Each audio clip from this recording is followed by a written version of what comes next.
5-minute deal. Okay, and then we'll go in with this order.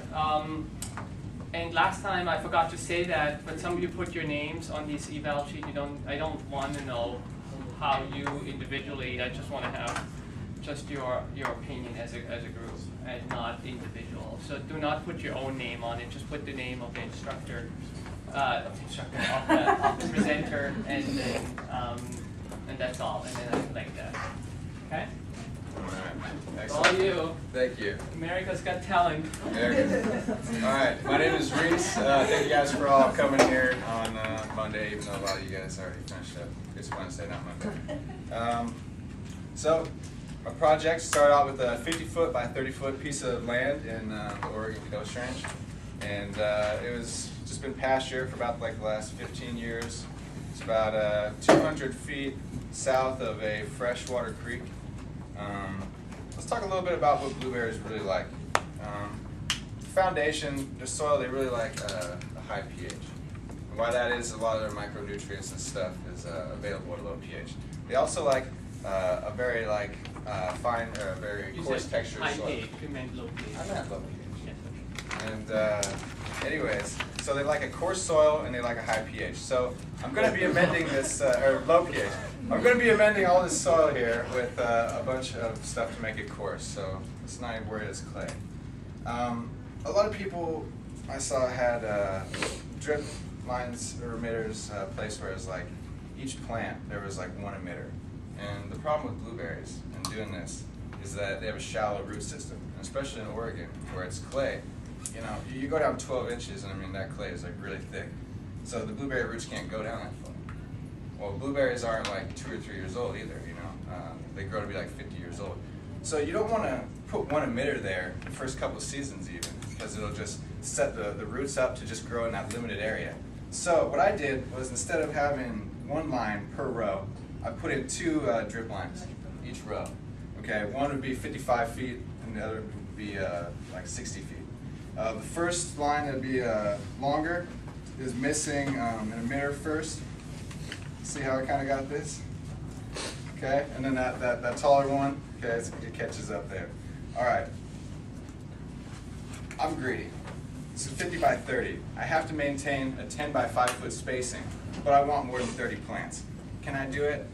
5, 10, 15, 20, 25, 30, 35, 40, 45, 50. It's in there. I didn't count right.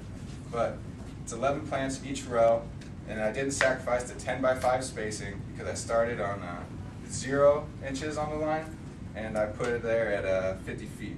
So it's just like, 11, but I didn't sacrifice any of that. So I just had to kind of cheat, put emitters on both ends there. I'm going to talk a little bit about my pump and stuff now. I need a pressure regulating backflow preventer unit. This water source is going to be a potable water source, so I need to be real careful there. That system's going to run me about $300, and then I'm also going to get a disc filter. It's going to be $15.40. We've got a bar valve, 65 feet of the 1/4 inch PVC, which is going to be my sub main. And then, yeah, I got clamps, drip line conversion threads. I'm going to use pressure compensating couplers, pressure compensating end caps, pressure compensating emitters, the whole deal. The whole setup is going to cost me $426.80, and that's pretty cool because blueberries are delicious and expensive. All right, and then it comes to the irrigation schedule.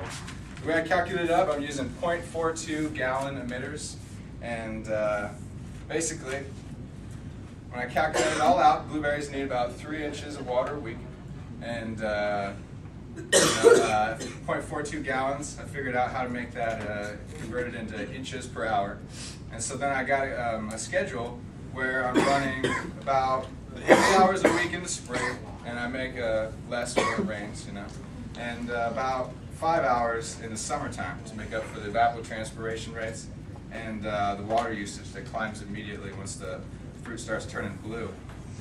Now, I'm not going to know, say like April 20th how much it's going to rain, so I mean, this is real general. It's just going to be something I'm really going to be paying attention to like the first season I'm doing this. Yeah. There you go. It's pretty close to 5 minutes. Low pH, not high. How did you end up coming to the data on how much water you need? I know you were struggling with that, and Yeah. figure out where did you get the information Yeah. from finally? Okay, yeah, well, finally, it was Agromet, actually, and I used their data for blueberries and corvallis. And that was the closest I could get. And then I kind of like my guidelines, I made just like a little bit less because it's in the coast range. So I did blueberries too, and I got exactly the same run time as you, about 5 hours a day in the summer. Yeah. So,